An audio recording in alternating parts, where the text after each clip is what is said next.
আমার মালিক আমার আল্লাহ বলে জাহান্নামীরা জাহান্নামের আগুনে জ্বলতে জ্বলতে ওদের শরীর থেকে চামড়াটা পৃথক হইয়া জমিনের ভিতরে ধারাস করিয়া পড়িয়া যাবে।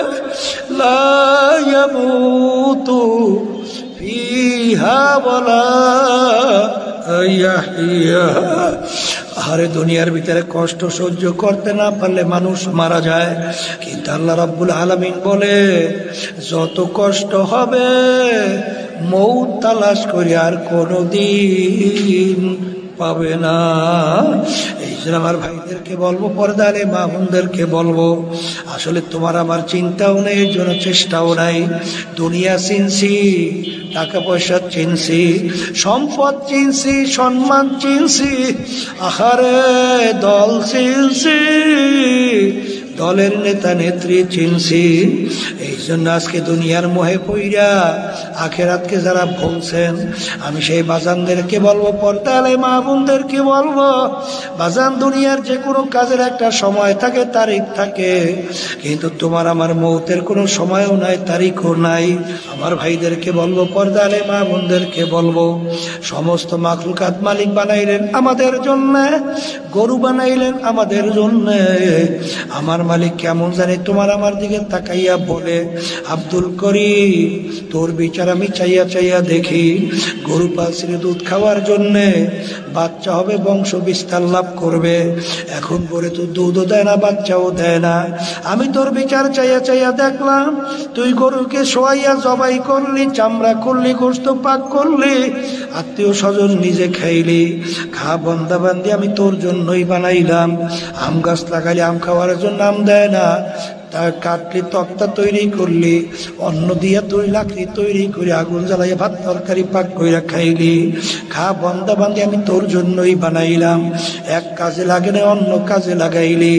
আমি তোদেরকে বানাইছিলাম আমার ইবাদতের জন্য। আমি তোদেরকে ফজরের সময় আমার ইবাদতে নামাজে ডাকছি, পাই নাই। জোহরে তোদেরকে ডাকছি, তোদেরকে আমি নামাজে পাই নাই। আসরে ডাকছি, পাই নাই। মাগরিবে ডাকছি, পাই নাই। এশায় ডাকছি, পাই নাই। রমজানের রোজা রাখতে বলছি, তুই রাখো নাই। পর্দা করতে বলছি, করো নাই। সুন্নাত তরিকা অনুযায়ী চলতে বলছি, চলো নাই। হারাম হালাল তমিজ কইরা খাইতে চলতে বলছি, খাও নাই, চলো নাই। এ বন্দা বান্দি, এক কথায় তোকে আমার ইবাদতে পাই নাই। এখন তোর বিচার তুই কর, তোকে আমি কোন কাজে লাগাবো? তোকে অন্য মানুষ জবাই কইরা খাবে, তাও তো আমি জায়েজ রাখি নাই। এখন তোর বিচার তুই কর, তোকে আমি কোন কাজে লাগাবো?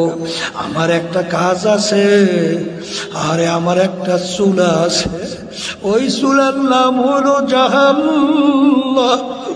আল্লাহ আপনি আমাকে আমাদের সবাইকে মাফ কইরা দিয়েন।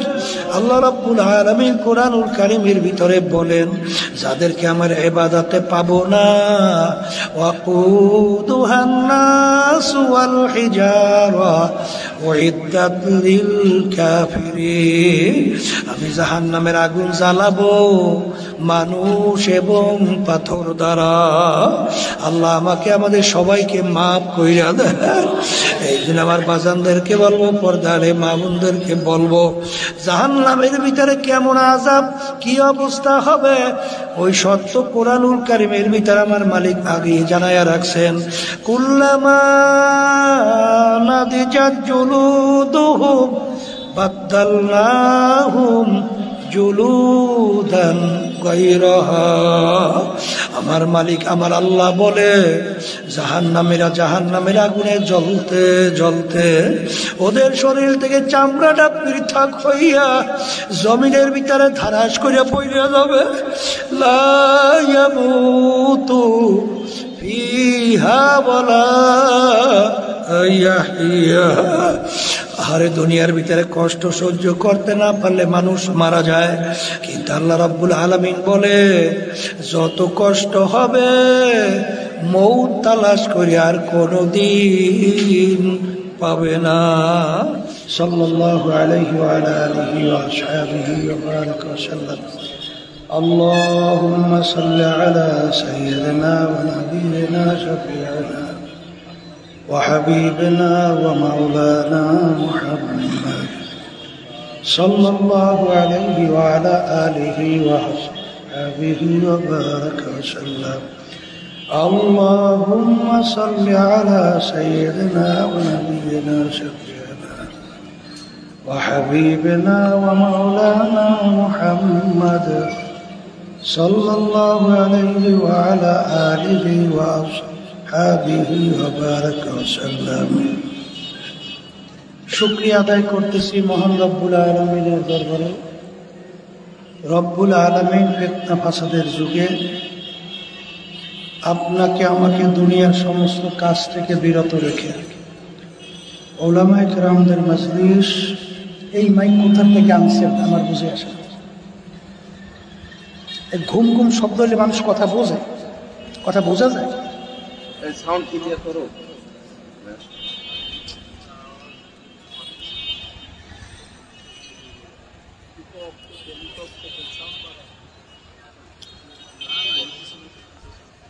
সমস্ত কাজ থেকে আল্লাহ রাব্বুল আলামিন বিরত রেখে আপনাকে আমাকে দুনিয়ার সমস্ত কাজ থেকে বিরত রেখে দ্বীনি মাহফিলে একটু আগে যখন আমি সে বসি তখন কিন্তু সুন্দর সাউন্ডগুলো ছিল, টপ করে ওঠার পরে সঙ্গে সঙ্গে মরাইয়া শেষ করে যাচ্ছে।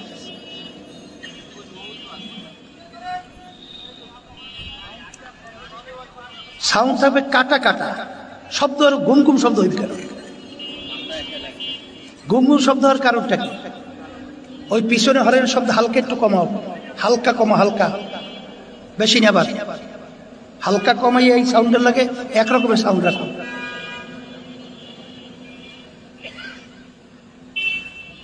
আল্লাহ রাব্বুল আলামিন আপনাকে আমাকে দ্বীনি মজলিসে আসার তৌফিক দান করছেন, শুকরিয়া তান সবাই বলি আলহামদুলিল্লাহ। হাত উঠাও, হাত সরাই না, বসে থাকো। অনেক লোকের মাহফিলে কার দিনের দাওয়াত পৌঁছার পরেও অনেকের সুযোগ থাকা সত্ত্বেও মাহফিলে আসে নাই। আবার তালাশ করলে দেখবেন বহু দূর থেকে কষ্ট স্বীকার করে আমার অনেক ভাইরা এই মাহফিলে পাগলের মতো ছুইটা চলে আসছে। মান জাদ্দা ওয়াজাদা, যে যেই জিনিস পাওয়ার জন্য চেষ্টা করে ওই জিনিসে পাইয়াও যায়। দাদাজান আব্বাজান চরমনায়ের জমিনে ঘুমায় আছে। আব্বাজান বলতেন দ্বীনি মাহফিলে প্রথম থেকে শেষ পর্যন্ত থাইকা বাড়ি বিদায় হয়ে চলে গেলে আমল নামার মধ্যে কম পক্ষে হলেও 50 লক্ষ নেকি এরকম জমা হতেই পারে না। নিয়ত যাদের সহি, আল্লাহকে রাজি খুশির উদ্দেশ্যে যারা মাহফিলে আসছেন, আল্লাহ রাব্বুল আলামিন তাদের আমল নামার মধ্যে লক্ষ লক্ষ নেকি দান করবে। এত নেকি পাওয়া যাবে জানার পরেও আশেপাশে রাস্তাঘাটে দোকানে বাজারে ঘরে আমার অনেক ভাইরা সুযোগ থাকা সত্ত্বেও মাহফিলে আসে নাই। আবার তালাশ করলে দেখবেন বহু দূর থেকে কষ্ট স্বীকার করে আমার অনেক ভাইরা মাহফিলে পাগলের মতো ছুটে চলে আসছে। মান জাদ্দা ওয়াজাদা, যে যেই জিনিস পাওয়ার জন্য চেষ্টা করে ওই জিনিসে পাইয়াও যায়। কিয়ামতের ময়দানে আল্লাহ রাব্বুল আলামিন বান্দা বান্দীকে মাফ করার জন্য ওসিলা তালাশ করবে। হাদিসের ভিতরে আসছে, আল্লাহ রাসূল সাল্লাল্লাহু আলাইহি ওয়াসাল্লাম বলছেন, বান্দাকে, এই জন্য আমার ভাইদেরকে বলবো, পর্দালে মা বোনদেরকে বলবো, এক শ্রেণী আমার বাজানরা আছে দাড়ির ব্যাপারে কোনো গুরুত্ব দেয় না। বলেন দাড়ির ব্যাপারে কোনো গুরুত্ব আছে না নাই? আল্লাহ রাসূল বলেন তুলুল লিহিয়া, তোমরা দাড়িকে লম্বা করো, কাসরু শাওয়ারে, মোচকে খাটো করো। বাজান আমি বলিনি, আল্লাহ রাসূল বলছেন, আমি শুনাই কে মানবা তা জানি না। কবরে, তোমার কবরে প্রশ্ন উত্তর তুমি দেবা, আমার কবরে প্রশ্নের উত্তর আমি দেব। জোরে বলেন কথা ঠিক কিনা? বাজান এক শ্রেণী আমার বাজানরা নামাজ পড়ে, রোজা রাখে, বাজান তাসবিহ নিয়ে মাওলার জিকির করে, আল্লাহু আকবার, দান সদকাও কম করে না। কিন্তু বাজান তার ঘরের ভিতরে ছেলেটা নামাজ পড়ে না, মেয়েটা নামাজ পড়ে না, স্ত্রী নামাজ পড়ে না, বেপরদায় চলে। আজকে বাংলাদেশের ভিতরে 100-র ভিতরে শতকরা 92 জনের মতো মুসলমান বসবাস করে। বাজান পর্দা কি আমার হুকুম না আল্লাহর হুকুম? জোরে বলেন, এই পর্দা হুকুম কার? ফরজ, ওয়াজিব না সুন্নাত? আবার জোরে বলেন। বাজান বলতে পারেন হুজুর বর্তমানে যে পরিবেশ পরিস্থিতি, রাস্তায় নামলেই তো বেপরদা মহিলা, কেমনে চলবো? তখন আল্লাহ রাব্বুল আলামিন বলছে তোমার নজরকে নিম্নগামী করো। জোরে বলেন কথা ঠিক না ঠিক? বাজার জীবনে আপনি 2 রাকাত নফল নামাজ পড়েন নাই, আপনি জীবনেও 2 রাকাত তাহাজ্জুদের নামাজ পড়েন নাই। এই জন্য কোরআন এবং হাদিস অনুযায়ী আপনার জন্য জাহান্নামের হুকুম কয় বছর? 1 সেকেন্ড, 1 সেকেন্ড আছে? 1 মিনিট? 1 মিনিটও নাই, 1 সেকেন্ডও নাই। কিন্তু আপনি যদি যাদের সঙ্গে দেখা দেওয়া জায়েজ নাই, তাদের সঙ্গে যদি আপনি ইচ্ছা করে দেখা দেন, কমপক্ষে আমলনামায় 1টা কবিরা গুনাহ। কয় কবিরা গুনাহ? জোরে কোন, জোরে কোন। আর 1টা কবিরা গুনার জন্যে কমপক্ষে 7000 বছর জাহান্নামের আগুনে জ্বলতে হবে। বাজার সমাজ চলে গেছে সব একদিকে, পর্দার বিরুদ্ধে যখন ব্যাপারে আলোচনা করা হয়, এক শ্রেণী আমার বাজানরা খুব ক্ষিপ্ত হইয়া যাও। আল্লাহ রাসূল সাল্লাল্লাহু আলাইহি ওয়াসাল্লাম যখন নবুয়তি পাইলেন, মুসলমান ছিল কয়জন? একজনে ছিল। আসতে কয় একজনে ছিল। জোরে করে একজনও ছিল? একজনও ছিল না। কিন্তু আল্লাহর হাবিব তার এই হক কথা বলার ব্যাপারে আল্লাহর হাবিব কি কোনো সময় পিছলা হয়েছে? যেরকম হয়েছে। আমি আমার বাজানদেরকে বলবো, কে মানবেন তা জানি না, পর্দা কিন্তু আল্লাহর হুকুম, ফরজ। ভালো করে চিন্তা ভাবনা করে চলা লাগবে। বাজান সামাজিক ব্যাপারে আমার মালিকের হুকুম আছে না নাই? ব্যবসা ক্ষেত্রে আমার মালিকের কোনো হুকুম আছে না নাই? আহাল্লাল্লাহুল বাইআ ওয়া হাররামার রিবা। আমার মালিক বলে ব্যবসা তোমাদের জন্য আমি হালাল ঘোষণা করলাম, আর সুদকে তোমাদের জন্য আমি হারাম ঘোষণা করলাম। এক শ্রেণী আমার বাজানরা পর্দার আড়ালের মা বোনেরা কালিমাও পড়ছে, নামাজও পড়ে, তাসবিহ নিয়ে মাওলার জিকিরও করে, হজও করে, কিন্তু ব্যবসাকে বাড়াবার জন্য, সম্পদ বাড়াবার জন্য তার ব্যবসাকে সুদের সঙ্গে মিশ্রণ করে। জোরে বলো নাউযুবিল্লাহ। আমি বলি না, আমার মালিক বলছেন, আমার আল্লাহ বলছেন, আহাল্লাল্লাহুল বাইআ ওয়া হাররামার রিবা। তোমাদের জন্য আমি ব্যবসাকে হালাল ঘোষণা করলাম, সুদকে তোমাদের জন্য আমি হারাম ঘোষণা করলাম। এই সুদ হারাম কি আমি করছি না আল্লাহ? জোরে কইলা বলো কে কে কে? জোরে বলো কে? বাজান মোমেন দাবি করো, মুসলমান দাবি করো, সুদ কিন্তু হারাম, আর বাজান ব্যবসা কিন্তু হালাল। এক শ্রেণী আমার বাজানরা অনেক সময় বলে, হুজুররা আবার রাজনীতি করে কেন? বলে কি বলে না? জোরে কাল বলে কি বলে না? বাজান রাজনীতি করি কেন?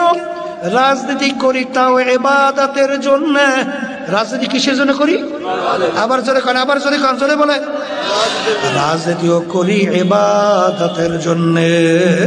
বলে হুজুর তা কেমন? আল্লাহ রাব্বুল আলামিন ওই সত্য কালামের ভিতরে বলছেন, ওমান লাম ইয়াহকুম বিমা আনজালাল্লাহ ফাউলাইকা হুমুল কাফিরুন ফাউলাইকা হুমুল ফাসিকুন ফাউলাইকা হুমুজ জালিমুন। যারা আমার নীতি আদর্শ অনুযায়ী রাষ্ট্র পরিচালনা করবে না, ওরা কাফের, ওরা ফাসিক, ওরা জালেম।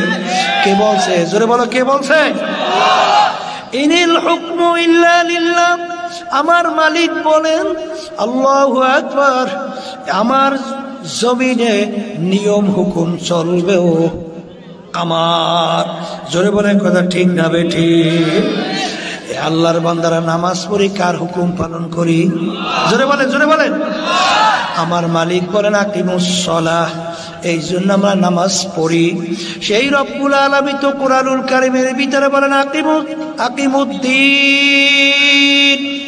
তোমরা দিনকে প্রতিষ্ঠা করো, দিন অনুযায়ী চলো। আমার মালিক বলেন নাই, আমার মালিক বলছেন দিনকে প্রতিষ্ঠা করো।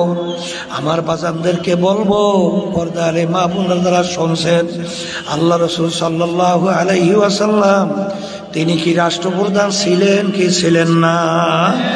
জোরে বলেন, ছিলেন কি ছিলেন না? সাহাবায়ে কেরামরা কি রাষ্ট্র পরিচালনা করছে কি করে নাই? তাহলে আল্লাহর হাবিব রাজনীতি করছে কি করে নাই? সাহাবায়ে কেরামরা করছে কি করে নাই?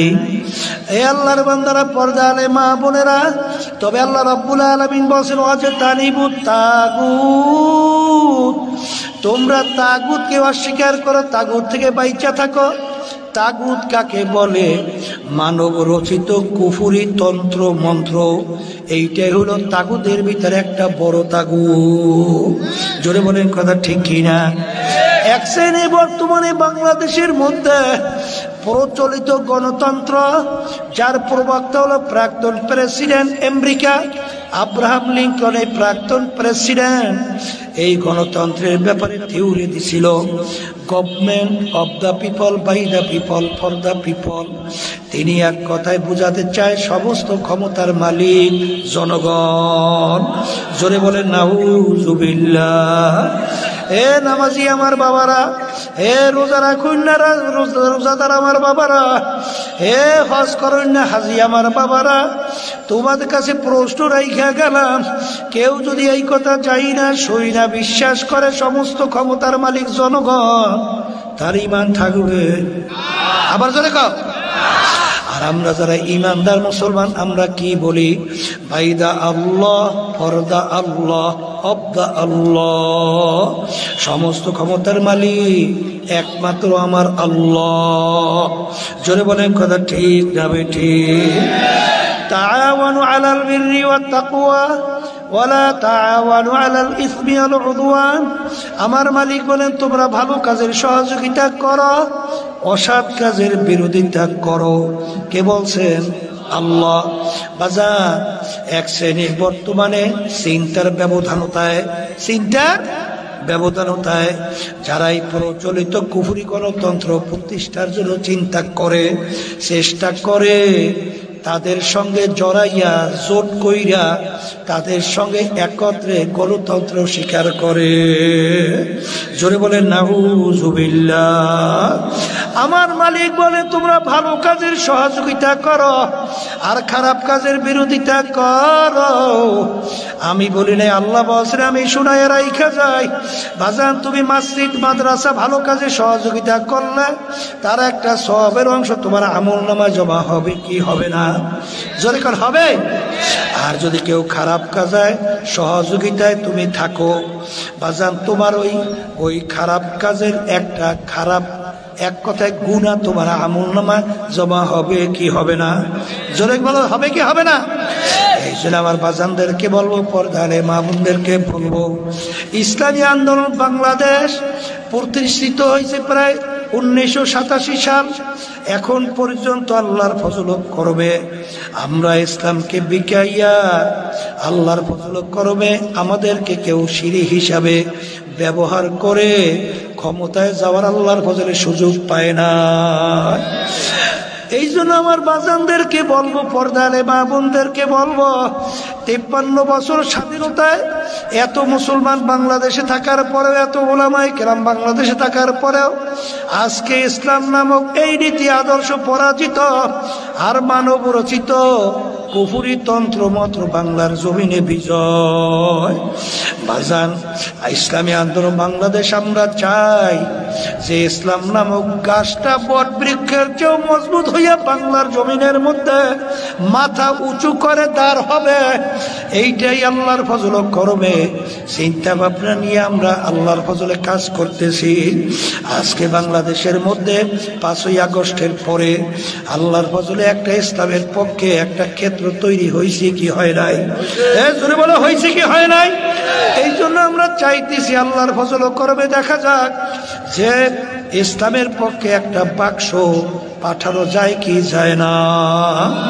এই জন্য আমার বাজানদেরকে বলবো, আপনাদের কাছে দোয়া চাই, আমরাও দোয়া করি।